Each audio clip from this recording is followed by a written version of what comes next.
কিশোরগঞ্জের কটিয়াদী উপজেলায় আচমিতা union BNP ও সকল অঙ্গ সহযোগী সংগঠনের আয়োজনে কেন্দ্র ঘোষিত শহীদ জিয়াউর রহমানের আত্মার মাগফিরাত কামনায় ও বেগম খালেদা জিয়ার সুস্থতার জন্য ইফতার ও দোয়া মাহফিল অনুষ্ঠিত হয়েছে।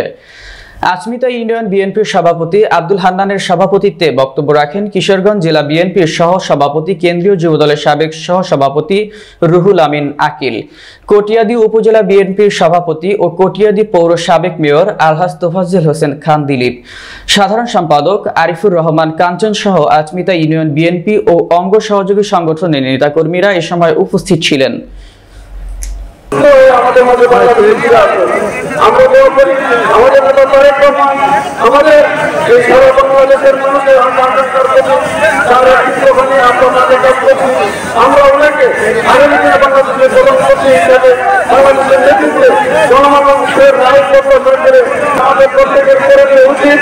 আমরা যারা জাতীয় দলের নেতা কর্মী রয়েছি, আমরা এখান থেকে প্রত্যেকের জায়গায় থেকে আমাদের পাশে আজকে যে সুন্দর আয়োজন করেছে তার জন্য পক্ষ থেকে এই আজকে ইউনিয়নের সম্মানিত সাধারণ সম্পাদক সহ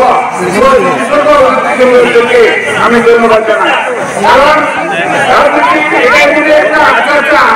এখানে আমাদের সবাইকে সংস্থান দিয়ে দায়িত্ব আগে সেগুলিকে মানতে হবে।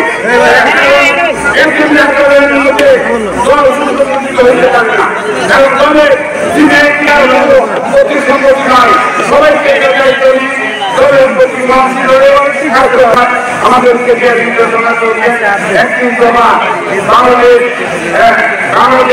মানে যে সভা দিয়েছেন সেই একটি সভা আমরা করে করে আমাদের নেতৃত্ব লাভ করছেন, সে নেতৃত্ব বক্তব্যে থাকে।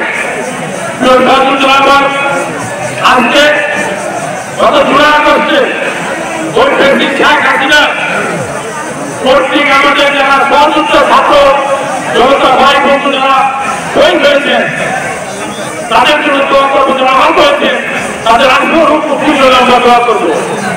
আজকে আমি দোয়া করবো আর কি আমরা এখানে যারা উপস্থিত আছে আমরা ইনশাল্লাহ আগামী 30টি রোজা যেন আমরা সেই লক্ষ্যে আমরা মহানতার কাছে প্রয়াস করবো এবং আগামী দিনে सामने लेके तुम्हारा सही दरबारे हाथ पतला मोहना मेहरबानी कर नमाज तेरी कबूल मंजूर करे ना।